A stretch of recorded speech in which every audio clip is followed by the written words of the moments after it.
दिल्ली में एनडीए के मुख्यमंत्रियों की बैठक होगी। 10 जून को दिल्ली में बैठक होने जा रही है। मोदी सरकार के 12 साल पूरे होने के उपलक्ष्य में यह बैठक आयोजित की जाएगी। देखिए, बड़ी खबर आप तक पहुंचा रहे हैं। एनडीए के मुख्यमंत्रियों के साथ बैठक होने जा रही है। 10 जून को दिल्ली में यह बैठक होगी। मोदी सरकार के 12 साल पूरे होने के उपलक्ष्य में बैठक होगी। जो साथ यहां पर दिया है, तो वहां उस राज्य के मुखिया यहां पर पहुंचेंगे। बीजेपी शासित राज्य तो आएंगे, लेकिन एनडीए क्योंकि जो समर्थित दल घटक है, उन राज्यों के भी मुखिया यहां पर पहुंचेंगे।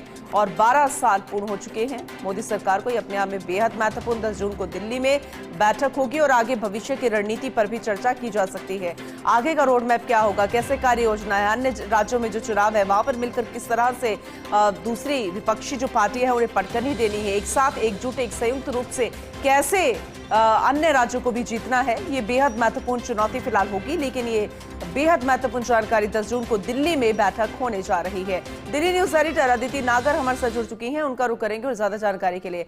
अदिति, दिल्ली में एनडीए के मुख्यमंत्रियों की बैठक होने जा रही है 12 साल पूरे होने के उपलक्ष्य में मोदी सरकार के, तो जाहिर सी बात है आगे के रोड मैप को लेकर भी चर्चा होगी। संयुक्त रूप से रहे, एकजुट रहे, बेहद महत्वपूर्ण बैठक। लेकिन आपसे और डिटेल में जानना चाहेंगे। बिल्कुल, देखिए, मोदी सरकार के 12 साल पूरे होने के मौके पर बीजेपी ने बड़ा राजनीतिक और संगठनात्मक अभियान तैयार किया है। और इस सिलसिले में 10 जून को दिल्ली में एनडीए शासित राज्यों के मुख्यमंत्री और उप मुख्यमंत्री और पूरे एनडीए के जो आपने देखा केंद्र में जो अलायंस है, तो ये परिवार जो है उसकी एकजुटता का प्रदर्शन है। देश में एक बड़ा मैसेज है। एनडीए गठबंधन पैदा हुआ था और उसके बाद किस तरीके से वो बिखर गया, जाहिर तौर पे एक बड़ा मैसेज है। और 12 साल पूरे होने के उपलक्ष्य में ये मुलाकात एक दूसरे को सशक्त बनाती है, पूरे परिवार को मजबूत बनाने का काम करती है। अच्छा, देखिए, इस बैठक में प्रधानमंत्री मोदी, अमित शाह, बीजेपी के पूर्व अध्यक्ष जेपी नड्डा समेत पार्टी के कई बड़े नेता शामिल हो सकते हैं। और बैठक का मुख्य फोकस मोदी सरकार के 12 वर्षों की उपलब्धियों को देश भर में जन जन तक पहुंचाने की रणनीति पर होगा। और देखिए, इसका एक स्लोगन दिया गया है, 12 साल विश्वास के, विकास के, जन कल्याण की, ये थीम है। और इसको पूरे देशव्यापी अभियान की तैयारी की है। और इसके तहत मीडिया संवाद, विकास यात्राएं, विकसित भारत संकल्प, सभाएं, जनसंपर्क, बूथ स्तर के कार्यक्रम, ये तमाम चीजें होंगी।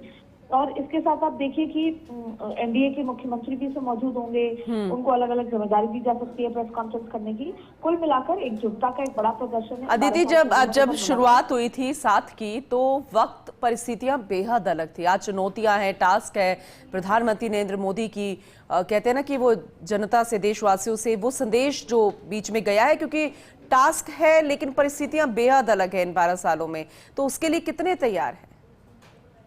बिल्कुल, देखिए, राज्यों में लगातार वो बैठक, जैसे आपने देखा काउंसिल ऑफ मिनिस्टर्स की बैठक हुई, उसमें ये चर्चा हुई कि राज्य कितने तैयार हैं, हम कितने तैयार हैं। और स्थितियां वेस्ट एशिया को लेकर नाजुक हैं, तेल को लेकर, और ये तमाम चीजें हैं जिसकी चुनौती है। और साथ में देखिए, जब मुलाकात होगी तो इन सब चीजों पर भी चर्चा होगी कि मुश्किल समय है और हमें सबको मिलकर, एनडीए को मिलकर पूरे देश को किस तरीके से मजबूत बनाना है। देखिए, पहले भी 25 मई 2025 को दिल्ली में एनडीए शासित राज्यों के मुख्यमंत्री, उप मुख्यमंत्री की बड़ी बैठक हुई थी। इसके अलावा भी पूरे एनडीए के परिवार की बैठक हमेशा होती आई है। कई बार ऐसा हुआ है मौका जब एनडीए संसदीय दल की अहम बैठक हुई है, जैसे 7 जून 2024 लोकसभा चुनाव से पहले एनडीए सहयोगी दलों के साथ कई समन्वय बैठक दिल्ली में, और जिसमें सीट शेयरिंग, चुनावी रणनीति, अक्टूबर 2025 दिल्ली में, तो ऐसे कई बार हुए जब बैठक हुई। लेकिन इस बार अभियान है कि कैसे घर घर तक पूरे देशव्यापी ये अभियान भी चलाया जाए, एकजुटता का मैसेज दिया जाए। क्योंकि आज जब 2027 में चुनाव होंगे अलग राज्यों में, तो अखिलेश यादव कांग्रेस के साथ हैं, कांग्रेस मायावती के साथ हैं, और ये देश जानता है, जनता जानती है कि परिवार कहाँ जाकर खड़ा है। तो जाहिर तौर पे जो इंडी गठबंधन है बिखर चुका है, बिहार चुनाव आपने देखा, तो जाहिर तौर पे एक बड़ा मैसेज भी है एकजुटता का, जो जनता तक जाएगा। चलिए, ठीक है, अपडेट लेते रहेंगे। बहुत शुक्रिया विस्तार से जानकारी के लिए आपका, अदिति।